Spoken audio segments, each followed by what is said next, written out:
नमस्कार दोस्तों, स्वागत है आपका हिंदी स्टेनो डिक्टेशन चैनल में। अपठित गद्यांश संख्या 11। भारत के राष्ट्रपति डॉक्टर APJ अब्दुल कलाम का संसद के समक्ष अभिभाषण। राष्ट्रपति अभिभाषण से ये मैटर लिया गया है। बहुत ही अच्छा मैटर है, ध्यानपूर्वक लिखिएगा। अक्सर प्रत्येक प्रतियोगी परीक्षाओं में स्किल टेस्ट परीक्षा के दौरान राष्ट्रपति अभिभाषण से मैटर बोला जाता है। उसी के दृष्टिकोण से हमने ये मैटर शुरू किया है। यहाँ से लेकर के आप बना करके और कुछ चीज़ें अपने से मेंशन करके वो मैटर बोला जाता है। तो बहुत ही अच्छा मैटर है, ध्यानपूर्वक लिखिएगा। डिक्टेशन शुरू होगी 5 सेकंड में।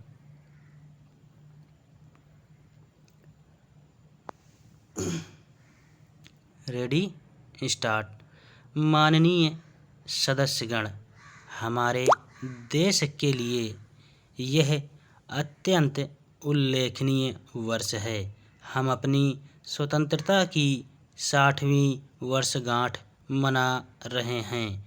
इस वर्ष हम भारत की आज़ादी की पहली लड़ाई की 150वीं सालगिरह और सत्याग्रह की शताब्दी भी मना रहे हैं। एक सशक्त, आधुनिक, सर्वसमावेशी, पंथ निरपेक्ष और गतिशील भारत बनाने की हमारी प्रतिबद्धता को दोहराने के ये अवसर हैं। पहले मैं समझौता एक्सप्रेस पर कायरतापूर्ण और संवेदनाहीन के शिकार निर्दोष व्यक्तियों के प्रति अपनी हार्दिक संवेदना व्यक्त करता हूँ। हम इन मासूम परिवारों की पीड़ा से आहत हैं। हमें भारत और पाकिस्तान के बीच संबंधों को सुधारने के हमारे प्रयास पर इस त्रासदीपूर्ण घटना का प्रभाव पड़ने नहीं देना चाहिए। पैरा। माननीय सदस्यगण, मेरी सरकार यह मानती है कि मुद्रास्फीति पर नियंत्रण सर्वसमावेशी विकास की किसी भी कार्यनीति का अहम घटक है।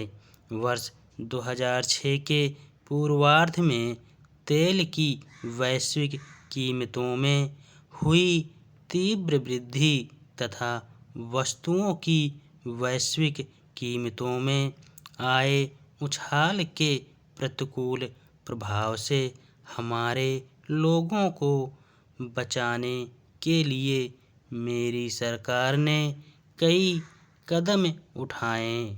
मेरी सरकार ने यह निर्णय लिया है कि ग्रामीण पंचवर्षीय योजना का लक्ष्य यह सुनिश्चित करना होगा कि आर्थिक वृद्धि न केवल तीव्रतर हो अपितु और अधिक सर्वसमावेशी और समतापूर्ण हो। ग्रामीण पंचवर्षीय योजना की नीति का लक्ष्य होगा अर्थव्यवस्था को एक सतत और त्वरित विकास पथ पर गतिशील करना और समूचे देश में अर्थव्यवस्था के सभी क्षेत्रों में रोजगार के उत्पादक अवसरों का सृजन करना। मेरी सरकार गरीबों को खाद्य सुरक्षा प्रदान करने के लिए वचनबद्ध है और सार्वजनिक वितरण प्रणाली को सुदृढ़ करने के लिए आगे और कदम उठा रही है। गेहूं का उत्पादन कम रहा, लेकिन कीमतों में वृद्धि पर काबू पाने के लिए गेहूं स्टॉक को पूरा किया गया है। साथ ही अधिक उत्पादन को प्रोत्साहित करने के लिए गेहूं व मोटे अनाजों के न्यूनतम समर्थन मूल्यों में समुचित वृद्धि की गई है। समय पर लिए गए और उपयुक्त निर्णयों से गन्ना किसानों की स्थिति में सुधार हुआ है और गन्ने की बकाया धनराशि अब तक की सबसे कम स्तर पर आ गई है।